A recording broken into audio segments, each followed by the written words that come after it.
Það frábær 3-0 sigur í dag. Var hægt að búast við einhverju meira? Nei, þetta var bara fínn leikur okkar hálfu. Og eins og ég sagði fyrr, við erum búin að spila ágætleiki, þessi 3 leiki sem við erum búin að spila í þessu úrslitakeppni, við erum búin að spila ágætlega, við höfum ekki unnið fyrstu 2, þrátt fyrir ágætt spilamennsku. Núna hérna markmiðin og unnið sanngjarnan.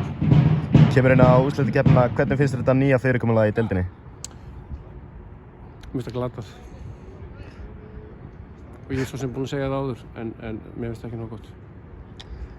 Hvað, þá leiðilegt að spila undir lítil sem einhverja pressu? Ég er svo sem, nenni nú ekki að fara að tala um það hvað mér finnst það, mér finnst margt að því og ég held að það komi vel í ljós núna hvað þetta er, hvað er margir gallar, það eru fleiri gallar heldur en blúsar. Aftur á leiknum, hvað fannst þér svona að skapa sigurinn hjá þínum mönnum í dag?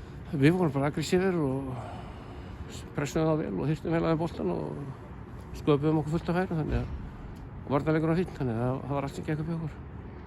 Hvernig er svona tilfinningin að stýra liðinu þegar þú veist að þú heldur ekki áfram á næsta leiktímabili? Hún er stórkostleg.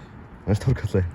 Ég meina, ég held að Fótbolti.net sé að spyrja mig í 4. sinni þessu en allt í lagi, þetta er bara svona, svona er lífið.